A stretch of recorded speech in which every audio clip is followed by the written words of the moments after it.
All right, taking a look at the example 3, just to kind of make sure that we understand this idea of approximating the area under the curve using the numeric approximations of either a left sum, right sum, midpoint, or trap sum. So in this problem, we're estimating the area shown below. Our interval is going to be from 0 to 4.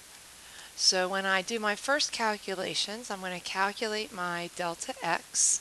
So 4 minus 0, and I'm using 5 subintervals of equal width. So that would give me a delta x of 4/5. If I am going to use since I'm doing these, now you kind of need to come up with your endpoints. So let's start with our right endpoints. Now my first one, our general formula of course, is c sub I equal to 0 plus my delta x times I. So if I was going to list them, the first endpoint would be 4/5, the second one 8/5, the third one 12/5, the fourth one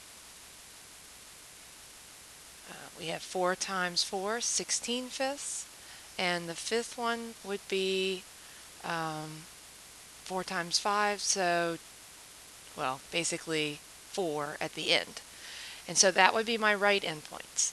If we were going to do left endpoints, once you get the right ones, then it should be fairly easy for the left. It's 0 plus 4/5 I minus 1. And we know that we're going to start with the first one at 0 and then go to our 4/5, 8/5,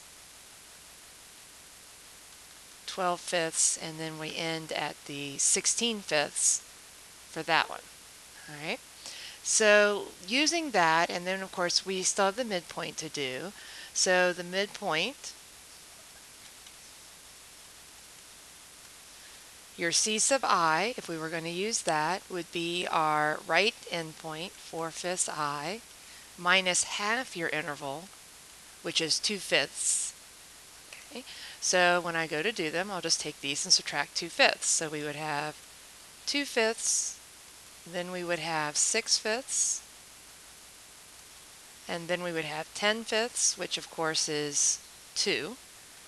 My c sub 4 would be 14/5, and my c sub 5 would be 4, which is 20/5 minus 2, 18/5.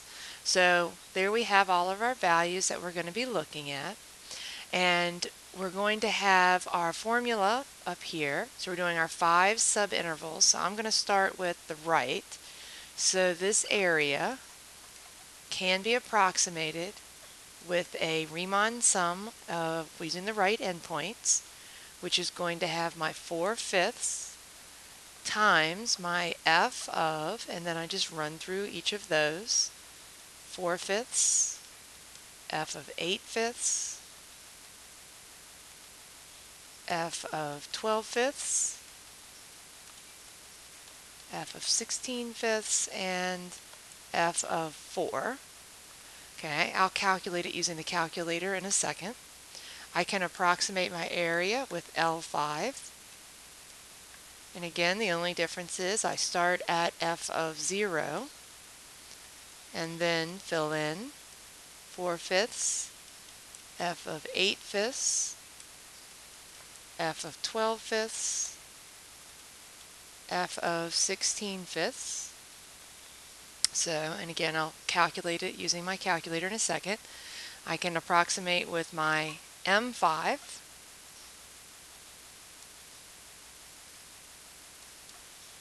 So we use the values we have calculated over here. F of 2/5, f of 6/5, f of 2, f of 14/5, plus f of 18/5. And then when I actually go to calculate these on my calculator, to be honest, I mean, I could plug and chug, but I find it much easier to simply use the summation notation. So like if I'm going to calculate this one, I know I'm doing the sum I equals 1 to 5 of my delta x times my f of, and then using the formula for my right endpoints is going to be 4/5 I.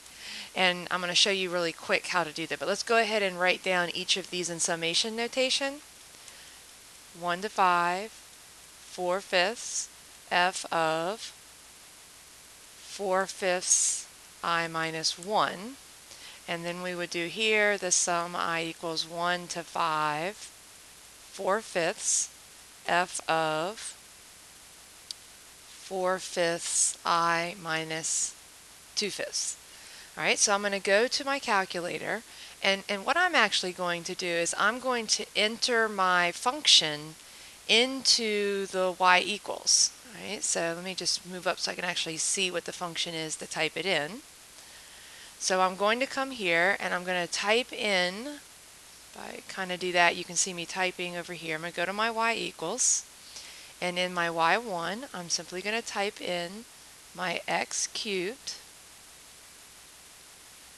minus 5x squared plus 6x and then plus 5.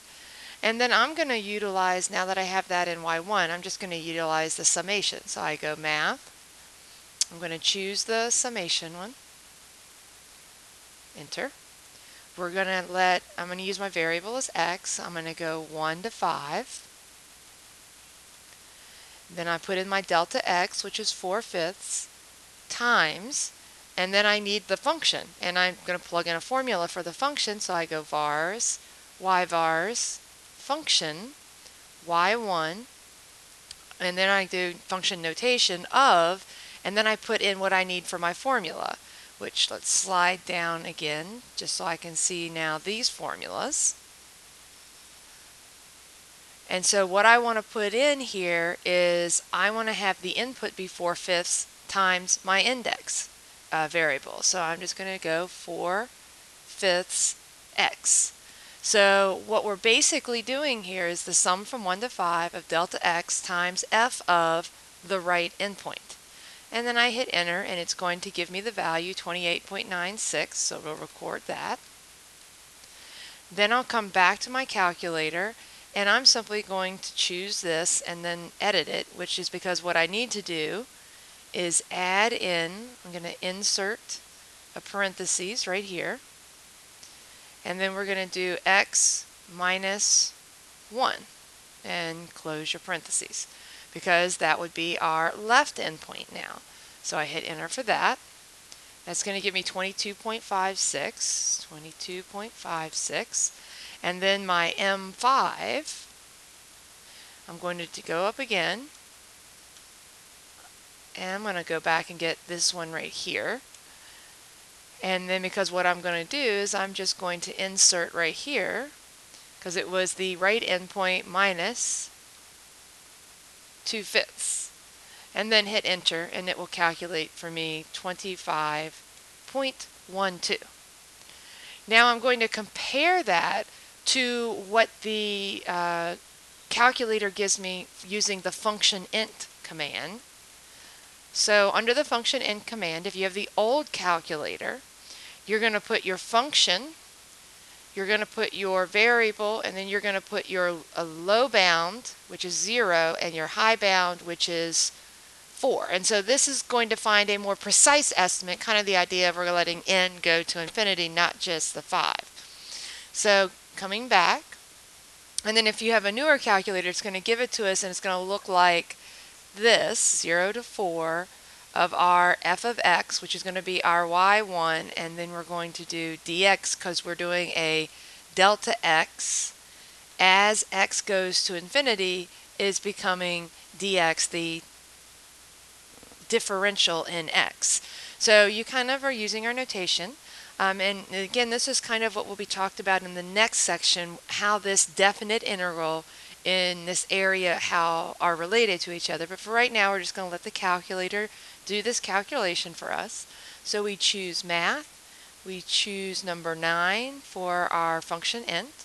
my bounds on my interval, my a to b, are 0 to 4. I'm going to put my function in, which is y1, so vars, yvars, function, y1. And then I'm putting in my x for my change in x, my dx, my width. And then I hit enter. Oops. That did not do what I expected it to do, so hold that thought. You could actually rewind and see, I must have hit the graph button. That's why it went to the graph. I don't know what I was thinking. You hit enter, and when you hit enter, it will give you what is not an exact answer, but a more precise answer of what the actual area is. So the actual area looks like it's going to be about 25 and a third. And if you take a look at the values that we have, our right sum was over, our left sum was under, this one was a little bit better, and then it's actually the 25 and a third. Now we also probably should calculate, just to make sure that we can do this, if I wanted to approximate this area with T4, I would simply take my 28.96 plus my 22.56, the left plus the right, and divide by 2 and get a value for that. And I'll leave you to do that calculation to see how close it was to the actual area.